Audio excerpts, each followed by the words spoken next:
الرحمن الرحيم. Imagine a night, silent, still, and infinite. The stars hanging like lamps over the ancient sands of Arabia. A man, alone, deep in the cave of Hira, searching for truth. A man who will soon change the destiny of mankind forever. His name, Muhammad Sallallahu. This is the story of the first moment when the heavens met the earth, the night when revelation began. Tonight, we return to the mountain where everything started.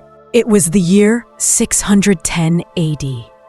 Makkah slept beneath the blanket of night. High above the valley, on the rocky peak of Jabal al-Nur, a small cave known as Hira stood silent, except for one presence. Inside, Muhammad sallallahu alayhi wasallam sat alone, deep in reflection. For many years, he had been coming here, leaving behind the noise of the Quraysh, their idols, and their injustices. He searched for the truth, the one true creator. The world at that time was drowning in ignorance. Children were buried alive. Injustice was power, and idols filled the Kaaba. Yet here sat one man, honest, kind, truthful, Al-Amin. A light, unseen before, filled the cave. A mighty presence descended, Jibreel alayhi salam, Angel Gabriel. The cave trembled. Muhammad sallallahu alayhi wasallam looked around, and then a voice, powerful yet pure. Read. The Prophet sallallahu alayhi wasallam trembled. The voice came again, stronger.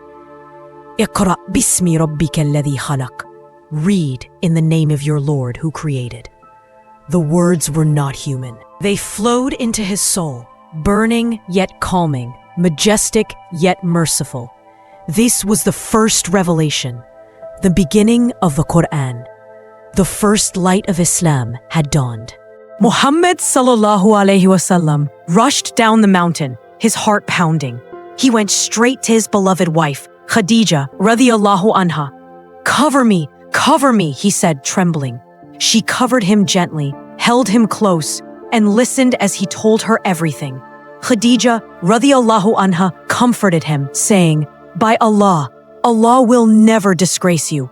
You uphold the ties of kinship, speak the truth, help the poor, and honor the guest. Then she took him to her cousin, the wise Waraka ibn Nawfal, a Christian scholar. When Waraka heard what happened, he said, This is the same angel who came to Musa alayhi salam. You are the prophet of this nation. And with those words, the mission began. That night, in the silent desert, revelation descended upon humanity once more. The same light that shone on Musa alayhi salam and Isa alayhi salam now illuminated the heart of Muhammad sallallahu alayhi wasallam. The world would never be the same again. After that night, silence returned. Days passed, then weeks. The revelation paused. No more verses came. The Prophet sallallahu alaihi wasallam began to feel deep sadness, wondering if Allah had abandoned him. But Allah never leaves his chosen ones. Then, one morning, as the sun rose over Makkah, the sky opened again. Jibreel alayhi salam appeared, calling out, Ya Muhammad, you are the messenger of Allah, and I am Jibreel. This time, the Prophet sallallahu alaihi wasallam stood firm, his heart full of peace.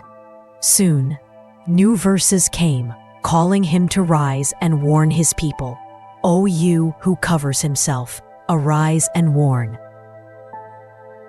The mission had truly begun.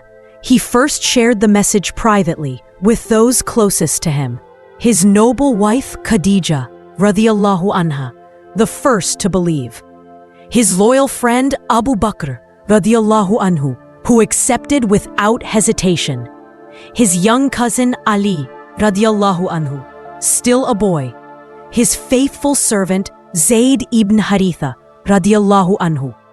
These four became the first believers, the first light-bearers of Islam.